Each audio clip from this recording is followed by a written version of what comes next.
नमस्कार. आज आपण एका खास विषयावर बोलणार आहोत. हा विषय अनेकांच्या श्रद्धेशी जोडलेला आहे. श्री स्वामी समर्थांचे 3 गुरुवारचे व्रत. हो, आणि आपल्याकडे या व्रताबद्दल सविस्तर माहिती देणारे एक ऑडिओ बुक स्क्रिप्ट आहे, ज्याच्या आधारावर आपण आज चर्चा करणार आहोत. अगदी. तर आजच्या आपल्या या चर्चेतून आपण समजून घेऊया की या व्रतामागची संकल्पना काय आहे, ते कसं करतात आणि त्याचं महत्त्व काय सांगितलं गेलं आहे या स्त्रोतानुसार. बरोबर. म्हणजे नेमकं व्रत काय, पद्धत काय, श्रद्धा काय आणि महत्त्व काय, यावर आपण लक्ष देऊया. आणि सुरुवातच करूया एका मोठ्या आश्वासक विचाराने. अक्कलकोटचे श्री स्वामी समर्थ. त्यांचं नाव घेतलं तरी अनेकांना एक वेगळाच आधार वाटतो, नाही का? हो हो, अगदी. आणि त्यांचं ते प्रसिद्ध वाक्य, भिऊ नकोस, मी तुझ्या पाठीशी आहे. हो, हे तर अनेकांच्या मनात कायम घर करून आहे. तर या माहितीनुसार हे व्रत दिसायला अगदी साधं सोपं असलं तरी ते भक्तांच्या आयुष्यात मोठे बदल घडवू शकतो असं म्हटलं जातं. चला तर मग जरा खोलवर जाऊन बघूया काय आहे हे. नक्कीच. सुरुवात करूया श्री स्वामी समर्थांच्या ओळखीपासूनच, जसे या स्क्रिप्टमध्ये पण सांगितलंय. हो. तर या ऑडिओ बुकमध्ये म्हटल्याप्रमाणे अक्कलकोटचे स्वामी, ज्यांना भक्त अनंत कोटी ब्रह्मांड नायक असंही म्हणतात. म्हणजे कोट्यावधी ब्रह्मांडांचे स्वामी. हो. ते केवळ एक संत नव्हते, तर अनेकांसाठी ते म्हणजे एक जीवन बदलणारं दैवत आहेत. असं मानतात की त्यांच्याकडे आलेला किंवा फक्त आठवण काढणारा भक्त कधी रिकामा जात नाही.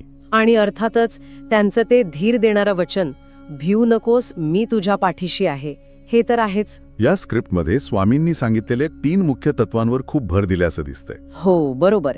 श्रद्धा, नामस्मरण आणि सेवा, ही 3 तत्व खूप महत्वाची मानली जातात. आणि असं सुचवलं आहे की हे जे 3 गुरुवारचं व्रत आहे ते म्हणजे या 3 तत्वांचे एक प्रकारे काय म्हणतात त्याला, एकत्रीकरण साधण्याचा मार्ग आहे. अच्छा, हे इंटरेस्टिंग आहे. मग आता या व्रताचा उगम आणि त्याचं महत्त्व यावर बोलूया. गुरुवार हा दिवस गुरुचा मानला जातो, बरोबर? स्क्रिप्टमध्ये काय म्हटलंय याबद्दल? हो, गुरुवारचं महत्त्व सांगितलंय. गुरु म्हणजे फक्त आध्यात्मिक मार्गदर्शक नाही, तर आपल्या आयुष्यातल्या कठीण वेळी योग्य दिशा दाखवणारा एक प्रकाशस्तंभ जणू. अगदी. आणि इथे एका जुन्या वचनाचा उल्लेख पण आहे, गुरु विना ज्ञान नाही, ज्ञानाशिवाय मोक्ष नाही. त्यामुळे बहुतेक गुरुचा दिवस म्हणून गुरुवार निवडला गेला असावा. आणि याच दिवशी स्वामींनी भक्तांना एक प्रकारचं वचन दिलं आहे असं स्क्रिप्टमध्ये आहे. हो, असं म्हणलं आहे की जो भक्त माझ्या नामस्मरणासह 3 गुरुवार व्रत करील, त्याचे अडथळे दूर होतील आणि कार्य सिद्ध होईल. हे खूप महत्वाचं आश्वासन आहे. आणि विशेष म्हणजे हे व्रत काही खूप खर्ची किंवा किचकट कर्मकांडांनी भरलेलं नाहीये. नाही, उलट अत्यंत साधं आणि सरळ आहे असं स्पष्ट केलं आहे. मग त्याचं महत्त्व काय सांगितलं आहे? फक्त अडचणी दूर होतात की अजून काही? महत्त्व बरंच मोठं सांगितलं आहे. म्हणजे या व्रतामुळे फक्त आत्ताच्या अडचणीच नाही, तर भूतकाळातल्या दुःखांचा प्रभाव पण कमी होतो म्हणे. आणि भविष्यातल्या संभाव्य संकटांपासून संरक्षण मिळतं असं भक्तांचा विश्वास असतो. अच्छा. अनेकांना मनःशांती, आरोग्यात सुधारणा, आर्थिक स्थिरता असे अनुभव आल्याचे इथे नोंदवलंय. त्यामुळे हे व्रत म्हणजे फक्त एक विधी नाही राहत, तर मग काय, तर भक्ताच्या श्रद्धेची, त्याच्या संयमाची आणि भक्तीची एक प्रकारे परीक्षाच आहे असं मानलं जातं. ठीक आहे. बरं, मग हे 3 गुरुवार नक्की कसे करायचे? पहिला गुरुवार श्रद्धेची परीक्षा असं काहीतरी म्हटलं होतं. हो, बरोबर. पहिल्या गुरुवारी काय करायचं याबद्दल स्पष्ट सूचना आहेत स्क्रिप्टमध्ये.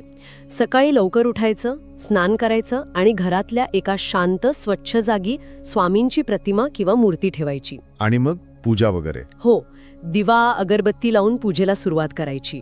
पण या दिवसाचं मुख्य सूत्र आहे श्रद्धा. श्रद्धा म्हणजे विश्वास. स्वामींचं एक वाक्य पण आहे ना इथे? हो आहे, जिथे खरी श्रद्धा असते तिथे मी आहेच. याचा अर्थ काय लावला इथे? म्हणजे अंधश्रद्धा नाही ना? नाही, इथे स्पष्ट केलंय की श्रद्धा म्हणजे केवळ डोळे झाकून विश्वास नाही, तर आपल्या गुरुवर आणि देवावर एक दृढ सकारात्मक विश्वास ठेवणं. बरं, मग या दिवशी काय काय करतात भक्त? आरती करणं, स्वामींची स्तोत्र म्हणणं, नामस्मरण करणं हे महत्वाचं मानलं जातं. काही जण उपवास करतात, काही फलाहार घेतात किंवा साधा सात्विक आहार. पण मुख्य काय?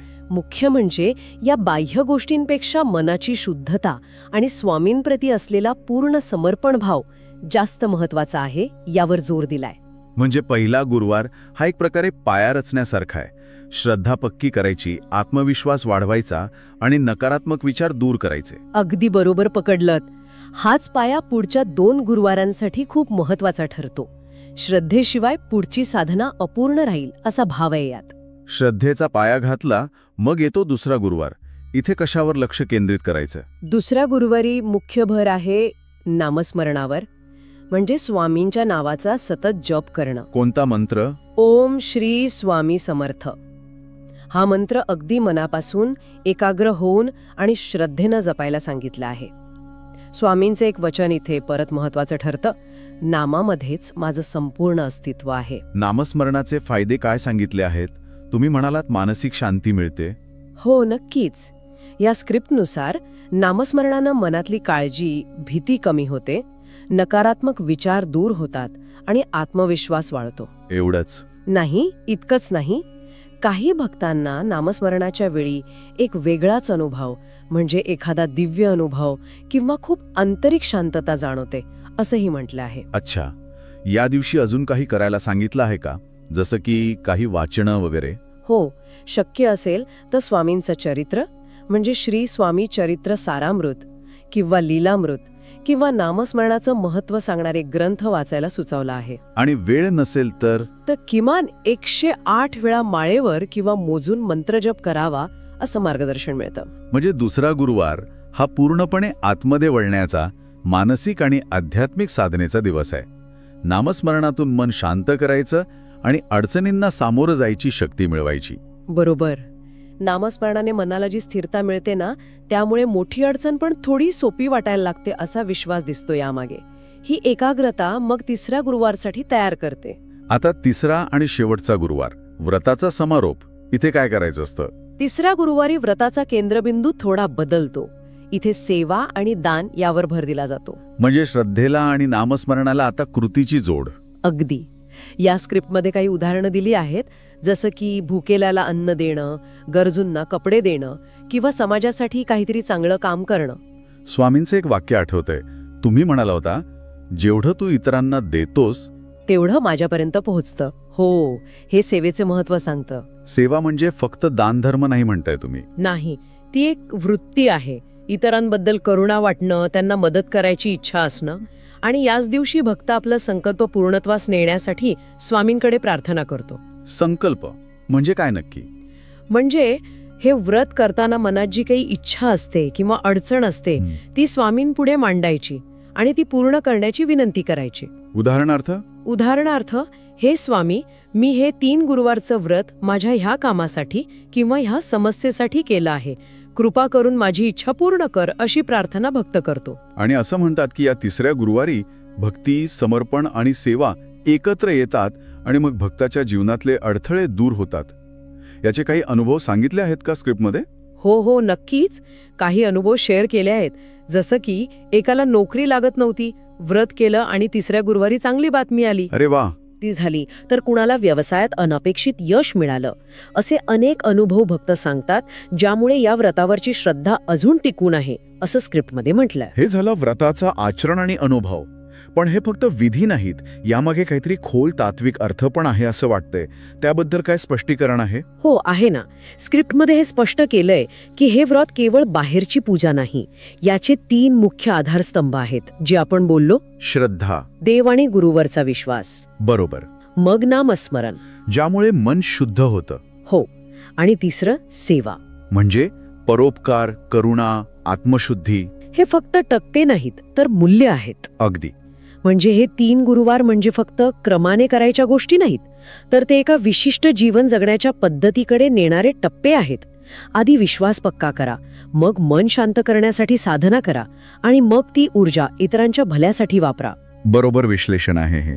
स्क्रिप्टनुसार जेव्हा या 3 तत्वांचा श्रद्धा, नामस्मरण आणि सेवा मेळ साधला जातो, तेव्हा भक्ताच्या आयुष्यात खूप सकारात्मक बदल होतात.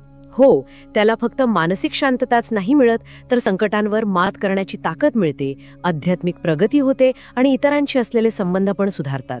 हा या व्रताचा खरा आणि खोल अर्थ इथे मांडण्याचा प्रयत्न आहे. आणि हे जे भक्तांचे अनुभव आहेत, ते या अर्थाला कुठेतरी दुजोरा देतात नाही का? ते फक्त योगालोक नसावेत कदाचित. हो, ते अनुभव त्याच दिशेने बोट दाखवतात. तो व्यावसायिक ज्याला मोठा करार मिळाला, किंवा ती स्त्री जिला संतती झाली. किंवा तो तरुण ज्याला परदेशात जायची संधी मिळाली. हो, हे अनुभव सांगतात की भक्त या व्रताच्या माध्यमातून खऱ्या अर्थाने स्वामींशी जोडले जातात आणि त्यांच्या कृपेचा अनुभव घेतात. हे अनुभव व्रताची ताकद दाखवतात, असं स्क्रिप्टमधनं दिसतंय. स्वामी समर्थांनी फक्त व्रताबद्दलच नाही तर एरवी कसं जगावं याबद्दल पण काही उपदेश दिले आहेत. त्याचा उल्लेख आहे का? हो, नक्कीच आहे. स्वामींच्या काही मुख्य शिकवणी सांगितल्या आहेत, जसं की नेहमी चांगलं काम करा, गरजू लोकांना मदत करा, लोभ आणि अहंकार सोडा. आणि अर्थात नामस्मरण करा. हो, ही शिकवण फक्त व्रतापुरती नाही तर रोजच्या आयुष्यात आणण्यासारखी आहे. आणि त्यांचा तो एक खास उपदेश नेहमी ऐकू येतो, अवधान. याचा अर्थ काय सांगितला आहे? अवधान म्हणजे सावध रहा किंवा जागरूक रहा. स्क्रिप्टनुसार याचा अर्थ फक्त शारीरिक सावधगिरी नाही तर आध्यात्मिक पातळीवरची जागरूकता. म्हणजे नेमकं काय? म्हणजे साधकाने आपल्या ध्येयापासून दूर जाऊ नये, साधनेत सातत्य ठेवावं आणि गुरूच्या कृपेवरचा विश्वास कधी सोडू नये. हा त्याचा गाभा आहे. याचं पालन केलं तर जीवन योग्य मार्गावर राहतं आणि अडचणी कमी होतात, असा विश्वास इथे व्यक्त केलाय. तर एकंदरीत पाहिलं तर श्री स्वामी समर्थांचं हे 3 गुरुवारचं व्रत म्हणजे श्रद्धा, नामस्मरण आणि सेवा या 3 भक्कम खांबांवर आधारलेला एक संपूर्ण भक्तीचा प्रवास आहे. अगदी. आणि महत्वाचं म्हणजे स्क्रिप्टमध्ये सांगितल्याप्रमाणे हे व्रत कोणालाही करता येण्यासारखं सोपं आहे. बरोबर. या स्क्रिप्टमधल्या माहितीवरून आपण हे नक्कीच शिकतो की श्रद्धा, नामस्मरण आणि सेवा ही फक्त व्रताची अंग नाहीत, तर ती आयुष्यात वाट दाखवणारी तत्व ठरू शकतात. हो, आणि आयुष्यात कितीही मोठी आव्हानं आली तरी गुरुकृपेनं आणि या साधनेनं ती सोपी वाटू शकतात, असा दृढ विश्वास या व्रतामागे दिसतोय. आणि या सगळ्यानंतर पुन्हा एकदा स्वामी समर्थांचं तेच वाक्य आठवतं, भिवू नकोस, मी तुझ्या पाठीशी आहे. हे केवळ वाक्य नाही, अनेकांसाठी ते जगण्याचं बळ आहे. निश्चितच. आजच्या या चर्चेतून एक विचार मनात येतोय. या स्क्रिप्टमध्ये व्रताचे 3 आधारस्तंभ सांगितले, श्रद्धा, नामस्मरण आणि सेवा. आणि व्रतामध्ये ते याच क्रमाने येतात. पहिला गुरुवार श्रद्धेसाठी, दुसरा नामस्मरणासाठी आणि तिसरा सेवेसाठी. हा जो विशिष्ट क्रम आहे त्याचा काही खोल अर्थ असेल का? म्हणजे कशा प्रकारे? म्हणजे असं की आधी श्रद्धा पक्की झाली की मगच नामस्मरणात मन लागतं का? आणि मन शांत झालं की मगच खरी सेवा होऊ शकते. या क्रमाचा व्रताच्या एकूण अनुभवावर आणि त्याच्या परिणामांवर कसा परिणाम होत असेल यावर विचार करायला नक्कीच वाव आहे. हो, हा विचार करण्यासारखा मुद्दा आहे खरंच.